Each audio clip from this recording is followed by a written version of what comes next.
Coming up on this week's episode of Premier Preps, it's the final full show of the season, and we've got a star-studded lineup on tap with Optimist All-Star games for both baseball and softball at Army Depot Field and Folsom Lake College. Plus, we're bringing you the top plays from throughout the entire 23-24 season.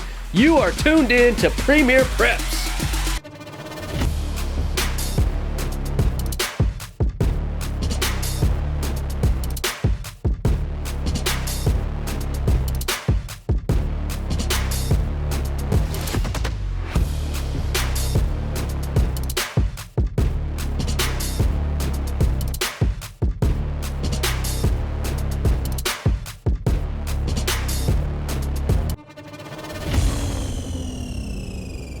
Welcome to another episode of Premier Preps. I am your host, Nick Pecoraro. Thank you, as always, for tuning in and spending some time with us this week.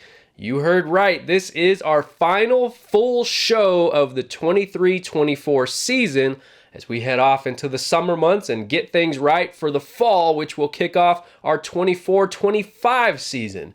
We've got an all-star themed show this week with Optimist All-Star baseball and softball games. And we're going to start at Army Depot Field in Sacramento, where the top baseball talent from throughout the greater Sacramento area and beyond put on a show on Sunday and showed out one final time with their high school uniforms. Both large and small school Optimist baseball games happening on Sunday. All right, we've got the annual Optimist All-Star baseball games held at Army Depot Field. We start with the small schools game and Pioneers' Matthias Michel, who gets 2 punch-outs in the top half of the first inning. Bottom one we go, Micah Nicholson of the NorCal champion Bradshaw Christian Pride. He ropes one into right to put runners at the corners for the South. But Sutter ace Jagger Beck gets out of the inning unharmed, and we're scoreless after one. Bottom two, runners on for Roberto Garduno of Bradshaw Christian. An infield single scores El Dorado's Mason De Ocampo for the first run of the game. South leads 1-0. Same inning, the South goes with a little double steal action. Gabe Sanchez of Woodland Christian takes second. That allows Garduno to come in and score from third, and it's 2-0 South. We're still in the third when Corey Ramson of the two-time section champ Leroy Green Academy Lions. He beats out an infield hit. That'll score another run, but the South still wasn't finished in the second. Matthias Michel of Pioneer helping his own cause at the plate. That single drives in Ramson. The South goes for a 6-run second inning. Bottom three, Calusa ace and University of Washington-bound Luke Calfsbeek, one of the top strikeout getters in the state, doing what he does best. Top four now, runners on second and third for Sutter's Logan Yakovich. He lines one off of the South pitcher for an infield hit. That brings home the first run of the game for the North, and it's 6-1. Same inning, Jacob Schreiber of Casa Roble grounds into a fielder's choice. That scores Gavin Hooper of Colfax, and the North is back in this thing at 6-2. Bottom five, after getting an RBI in the top half, Jacob Schreiber strikes out the side on the mound in the bottom half. Orangevale represent! Top six we go. The North gets one back on an error, and there's a runner on third, but Leroy Green's Corey Ramson gets the strikeout to limit the damage. Top seven, how about some defense? Check out shortstop Aiden Hall of Galt High School, who goes with a backhand pick and the throw on the run to get the out. A beautiful play from the Long Beach State commit. Same inning, 2 outs, runners on for 12 Bridges, Braden Wooster. He goes the other way to drive in raging Rhino teammate Matt Henry to make it 6-4, and the North is slowly clawing its way back. Bottom seven now. Here's a wacky play for you. Runners on for Roberto Garduno. He's got a single to right. It looks like an RBI knock, but wait. It's the old 9-3-6-2 double play. Braden Wooster to Luke Calfsbeek to Logan Yakovich to Jack May, the catcher from Forest Hill, to end the seventh. Top nine, Drew Perry of Leroy Green in to close. He gets the game-ending grounder to Caden Clive of Delta to put it away, and the South wins 6-4. Luke Calfsbeek of Colusa is the MVP for the North, and Corey Ramson of Leroy Green Academy is the MVP for the South. It's very bittersweet, I would say, because it's my last high school baseball game. So representing my school, Leroy Green, and just repping my last name.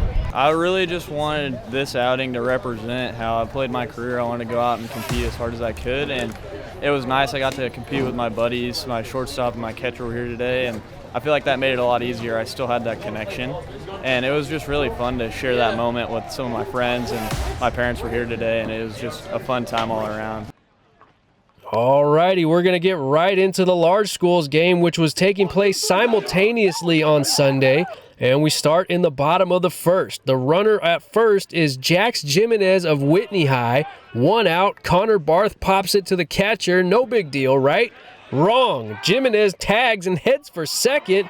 He forces an errant throw and goes from first to third on a pop-up to the catcher. Someone might want to tell him this is an all-star game.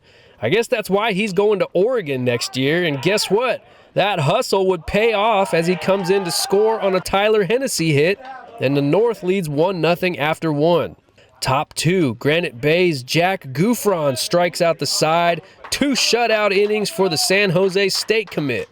Bottom 3 we go. Jimenez at bat again with a runner on. He skies one out to right, but Elk Grove's Troy Taylor is there and robs Jimenez of extra bases. I believe that's a felony in at least 3 states. A nice grab from Taylor.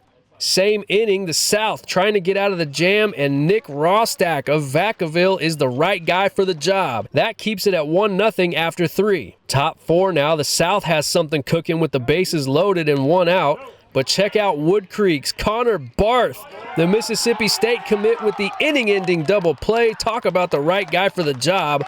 And the North goes back to work at the plate. Bottom 5, Granite Bay's Timmy Reed just smokes one to center for a ground rule double.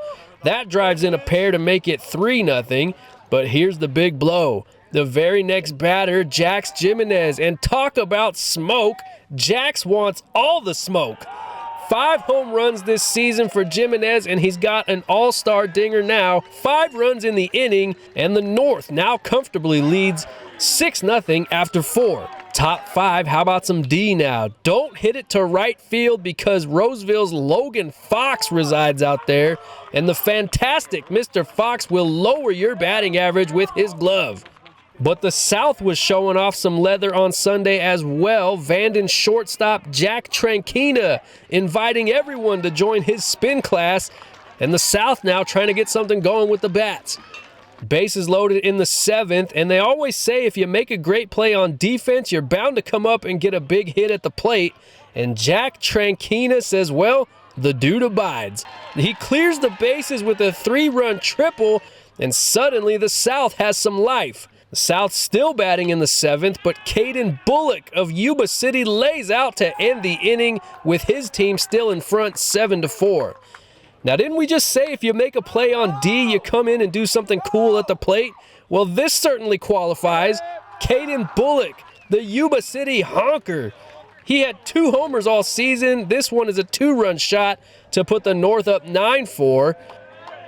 But the North wasn't finished in the 7th. Logan Fox. He also had that great grab and right earlier, and he comes through with a 2-run knock.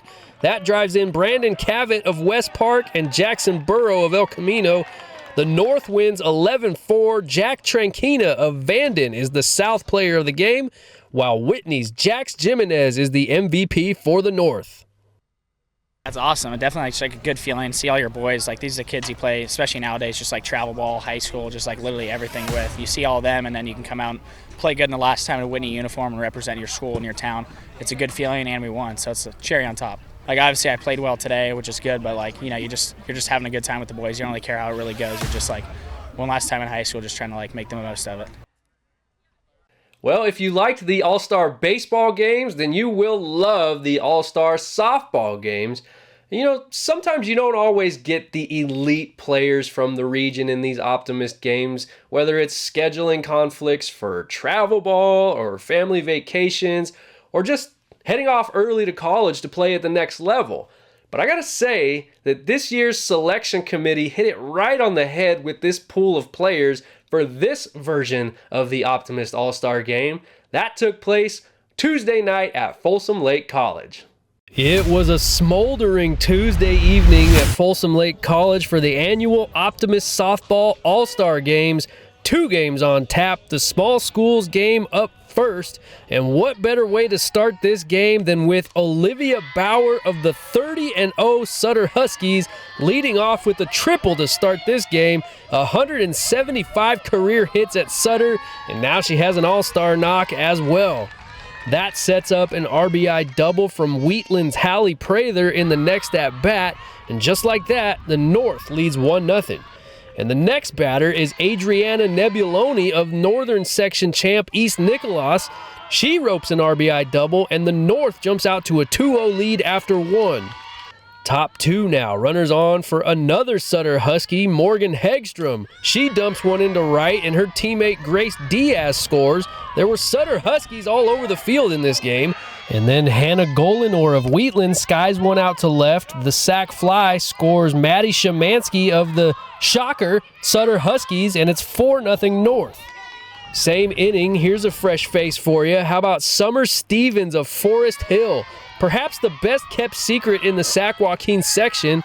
This 2-run single tells me it's just about summertime, and the North leads 6-0 after 2. Meanwhile, Stevens can spin it in the circle too. The Vanguard commit tossed 2 shutout innings in relief on Tuesday. And on the other side, Dixon ace Felicia Lipinski showing off the glove with the comebacker to get out of the 4th. And her Rams teammate Audrey Graham had 2 hits in this game. This one tries to spark a rally in the 5th, but the North pitching was outstanding in this game. Brenna Herring of Wheatland gets out of the inning to keep the South off the board.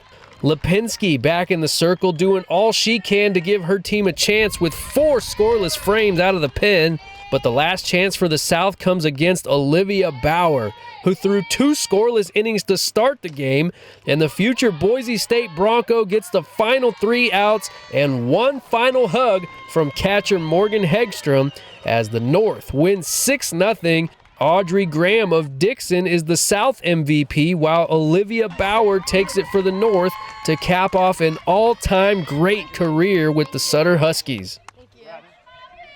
I got to finish it with some of my best friends. Sutter softball, everyone says that we're just a family and we're all sisters, and it felt so good to finish on the field with my sisters and make it all the way. I noticed maybe a little bit extra longer hug with Morgan at the last inning there. What did that mean to be able to close this season out with her? It meant a lot. We've been pitching and catching since we were 8 years old, and we knew that was our last time wearing the same uniform on the same field together since we were parting our ways. So it felt really sweet that I got one last inning with her. All right, we're going to get right into the large schools game. I will say that the Optimist folks got the rosters dialed in for this one. The cream of the crop in the greater Sacramento area showed up and showed out for this game. Top 1, Jessica Zelani of the Sac Joaquin section champion Oak Ridge Trojans leads the game off with a single. Hey, Stinger's up. She's a future Sac State Hornet. But Whitney pitcher Hannah Duncan gets out of the inning unharmed as Alyssa Williams of Rio Linda puts away this can of corn. Bottom 1, Ivy League-bound Charlize Kai of Vista del Lago gets Sid Barker swinging. A scoreless first inning, and then Kai comes to the plate with a runner on in the second, and the Cornell commit drives home Riley Bigley of Pleasant Grove with an RBI double, and the South leads 1-0. Top 3 now, Capital Christian's Alana Tua. The 2-time NorCal champ Alana Tua, that is. She singles to lead off the inning, but Bella Vista ace Alyssa Deathlifson works around the trouble and leaves the frame with a punch-out. Bottom 3 now, runners on for Rockland's Sid Barker. She just muscles one into center. That one scores Alyssa Williams, and Barker ends up on third on the play, and the North ties things up at 1. Same inning, North looking for more with the Sacramento area's leading home run hitter, Bella Tonso, the Nevada commit, at the plate. But Fresno State commit Vanessa Keller robs her of a hit and an RBI. Those two will be facing each other in the Mountain West Conference. Top 5 we go. Cosumnes Oaks Marisol Gomez, a late add to this game, comes through with an RBI double to score Bree Johnson of Capital Christian, and the South takes a 2-1 lead after 5. Bottom 6, though, the North has something going, bags full and nowhere to put Emily Taylor. The San Diego commit from Del Campo draws a walk. Yuba City's Lexi Dell scores, and we're all tied at deuces. And then Dell's honker teammate, Drew McDonald, with a sac fly to right. That'll score Ari Buttel of Del Oro for a 3-2 North lead.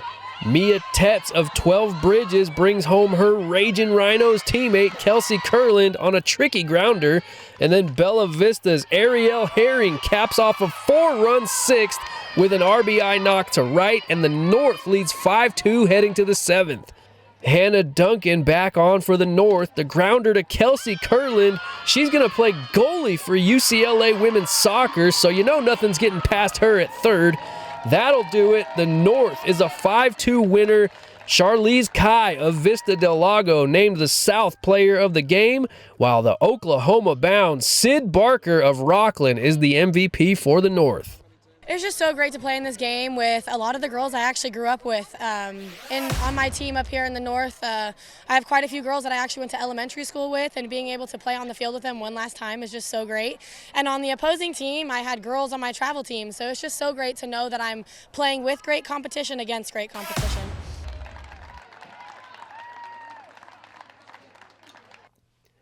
Well, it has been an incredible year of covering student athletes in this region, and we would be remiss if we left you this season without showing you some of the top plays that we caught with Premier Preps cameras this year.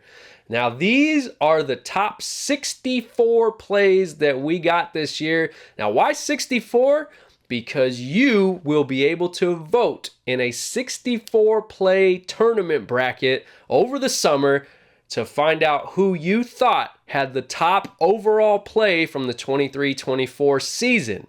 So I'll be posting over the summer every day a different matchup on my Instagram page, so follow along with that you can vote for to see who moves on to the next round. That's going to bridge the gap between now and when football season kicks off in the fall, and then we'll determine a winner for the overall play of the year for 23-24. So follow along on my Instagram page for more info on that. But for now, these are the top plays of the 23-24 season on Premier Preps.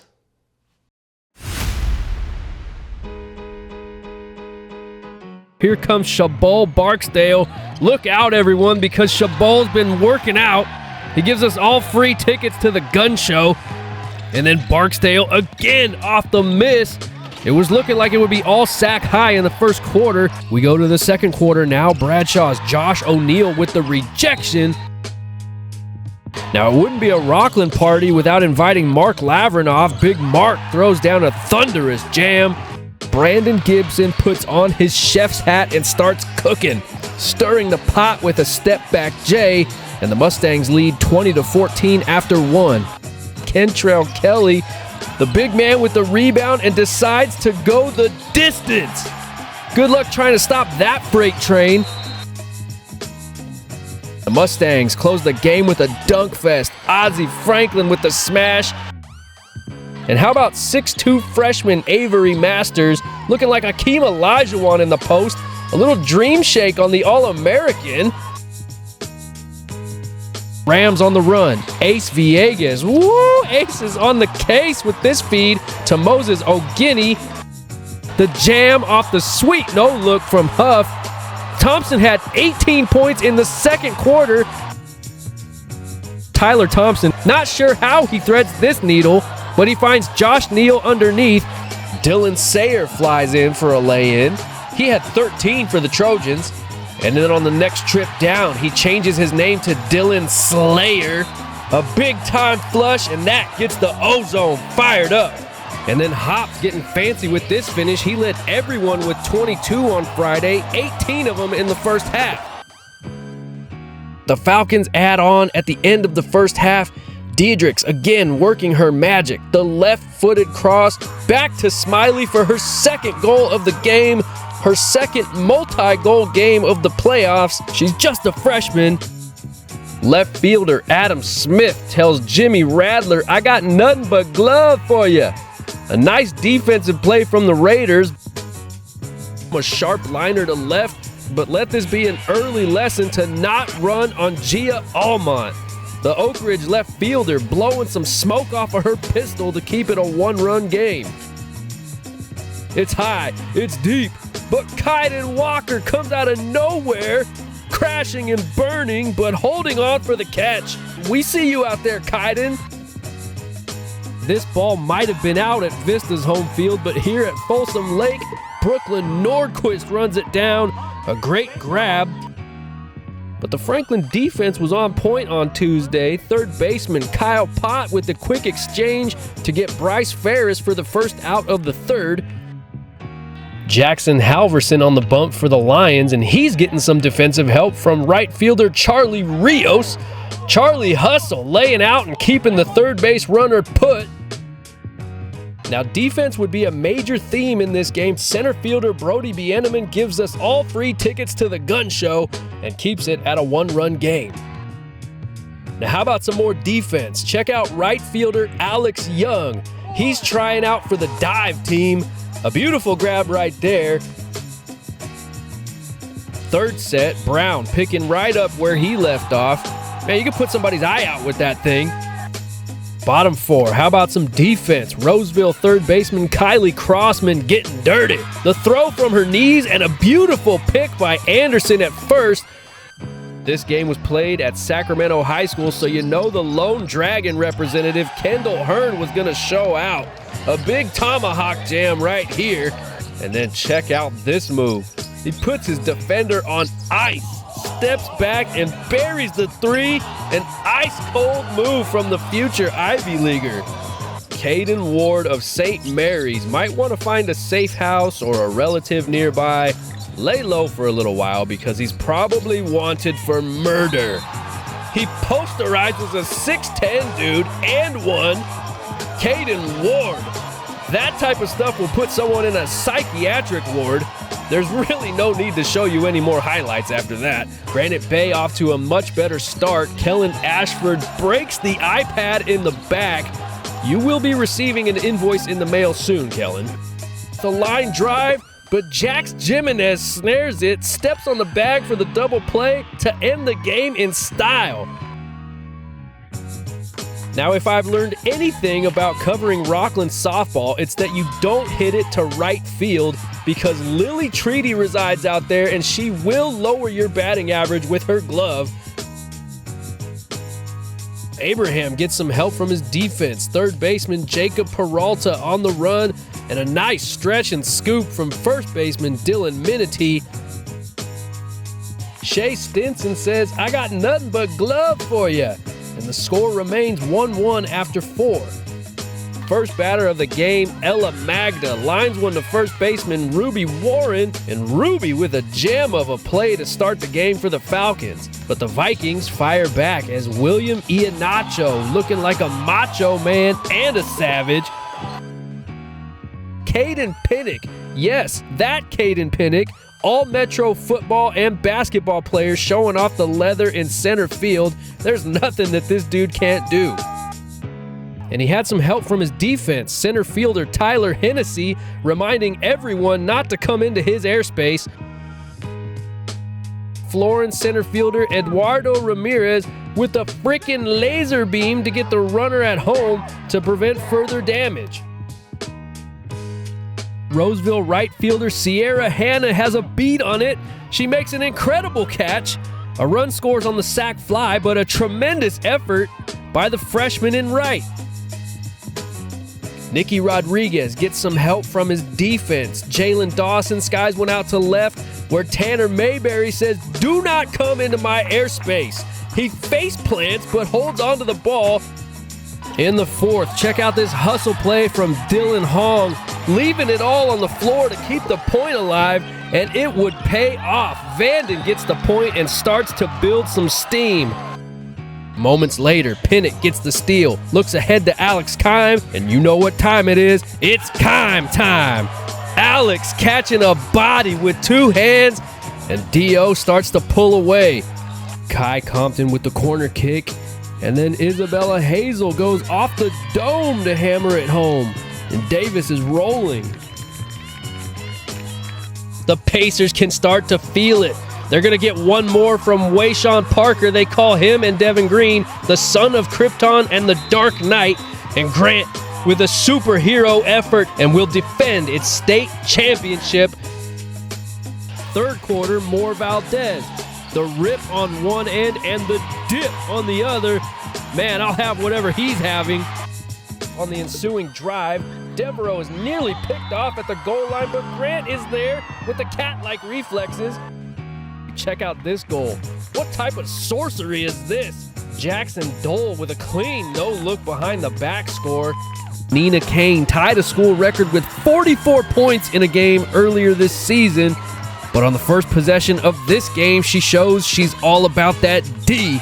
She says, "Give me that," and sparks a terrific start for the Lions. Davis goalkeeper Aubrey McClin says, "If at first you don't succeed, please do not try again." The beauty of a double save. And then here's my personal favorite play of the day. Check out the big fella, Noah Rico, 6'7", 360. The big man had the entire stadium just wilding over what just happened. Pinnock needs to visit a Coinstar so he can cash in on all the dimes he was dropping on Tuesday. St. Mary's punts it back to the Thunder, and then sophomore quarterback Reeve Sloan is unleashed. Sloan just turns on the afterburners, flying into the end zone for a 44-yard score. Rockland leads 14-6 at the half. Cruz back to Rodriguez. Don't do it, Zay. Don't do it. Oh, he put the move on him. We're going to call him Isaiah Ankle Snatcher from now on. A 39-yard score puts 12 Bridges up 22-7. Schwartz pulls the E-brake, the hezzy, crisscross applesauce all the way to the hoop. The Schwartz was definitely with the Patriots. But check out Devereaux, Izzy, getting busy. Behind the back with the Thrizzy, her third triple of the night.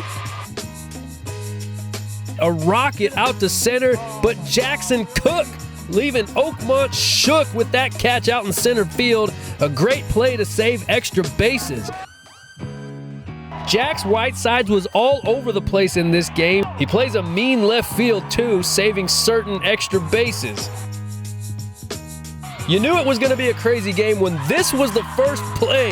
Leilani Benson laying out in left. A great start for the Bulldogs. Bottom two outs. Savannah Grigsby with the dive and flip to Sid Barker for out number 3. Barker fires the first anyway, but it's an impressive play nonetheless. I swear that Lily Treaty does this every time I see Rockland play. She loves it when Premier Preps comes out. Just give her the gold glove already. Rockland's defense was impenetrable. Kate Gladden robs Layla Montour with another diving catch from this Rockland outfield. And in the bottom of the 9th, I promise this is not an instant replay, Gladden lays out again. Defense wins championships, and the Thunder brought the leather on Saturday. This time, Rebecca Rao makes the catch. Snow cones, get your snow cones here. That catch keeps Whitney out of trouble. I tell you, Grace Diaz was putting on a clinic at shortstop. Nye Garcia mishandles it at second, but Diaz is right there saying, "I got your back, girl." The next batter does exactly what he's supposed to do, but he forgot one thing. You don't run on Grant Munoz. The Thunder right fielder blowing some smoke off of his pistol.